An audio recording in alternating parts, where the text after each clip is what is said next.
लक्ष्मण की बात से क्रोधित हुए परशुराम विश्वामित्र जी से कहते हैं, हे विश्वामित्र, तुम्हारे प्रेम के कारण मैं इस बालक को छोड़ रहा हूं, नहीं तो इसे कठोर कुठार से काटकर थोड़े ही परिश्रम से गुरु के ऋण से मुक्त हो जाता।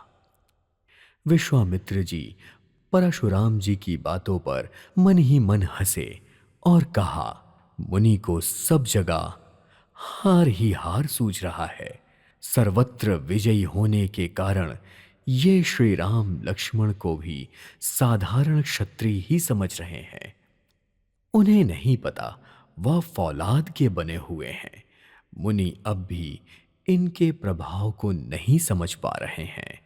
तभी लक्ष्मण जी ने कहा, हे मुनि, आपके शील को कौन नहीं जानता। वह तो संसार भर में प्रसिद्ध है। आप अपने माता पिता के ऋण से तो अच्छी तरह मुक्त हो ही गए हैं। अब बचा हुआ गुरु का ऋण लगता है जैसे वह हमारे ही मत्थे आएगा।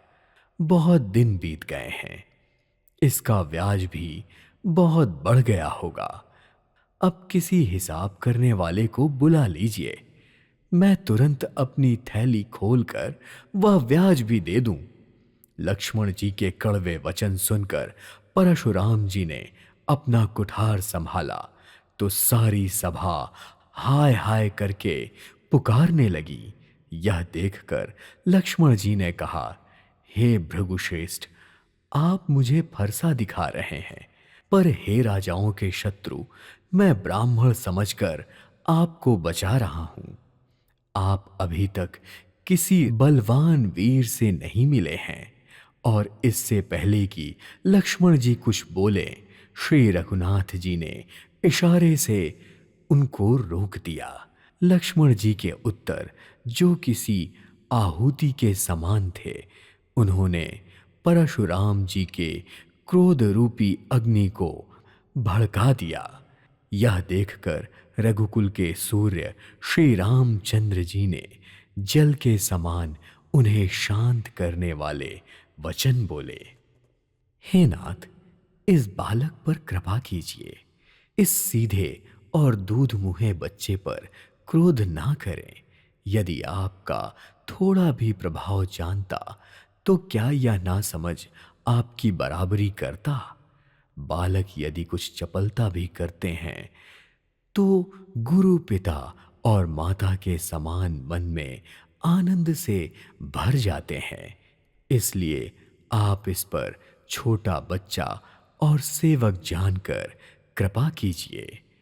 आप तो समदर्शी, सुशील, धीर और ज्ञानी मुनि हैं। श्री रामचंद्र जी के वचन सुनकर परशुराम जी कुछ ठंडे पड़े। इतने में लक्ष्मण जी कुछ और कहकर फिर मुस्कुरा दिए और उनको हंसता देखकर परशुराम जी के सारे शरीर में फिर क्रोध छा गया। उन्होंने कहा, हे राम, तेरा भाई बड़ा पापी है।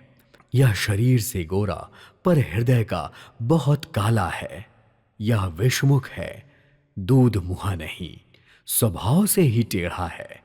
तेरा अनुसरण नहीं करता, तेरे जैसा शीलवान भी नहीं है।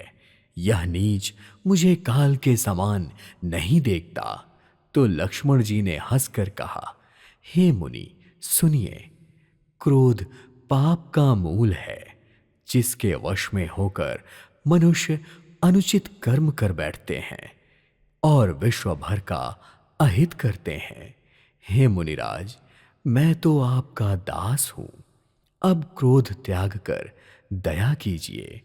टूटा हुआ धनुष क्रोध करने से जुड़ नहीं जाएगा। खड़े खड़े आपके पैर दुखने लगे होंगे, बैठ जाइए। यदि यह धनुष आपको अत्यंत प्रिय हो तो इसका कोई उपाय किया जाए और किसी बड़े कारीगर को बुलाकर इसे जुड़वा दिया जाए।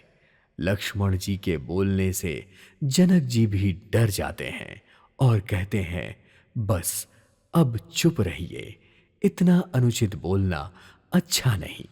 जनकपुर के स्त्री पुरुष सब थर थर कांप रहे थे और मन ही मन कह रहे थे कि छोटा कुमार बड़ा ही खोटा है।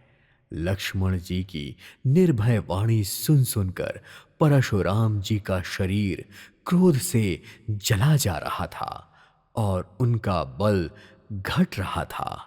फिर श्री रामचंद्र जी पर एहसान जताते हुए परशुराम जी बोले, तेरा छोटा भाई समझकर मैं इसे छोड़ रहा हूं।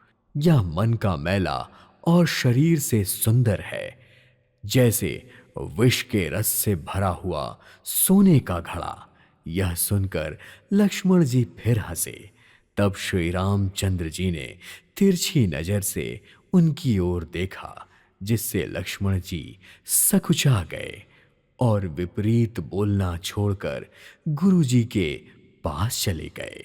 श्री राम जी दोनों हाथ जोड़कर अत्यंत विनय के साथ कोमल और शीतल वाणी में बोले, हे नाथ, सुनिए, आप तो स्वभाव से ही सुजान हैं। आप बालक के वचन को अनसुना कर दीजिए। बर्रे और बालक का स्वभाव एक जैसा होता है।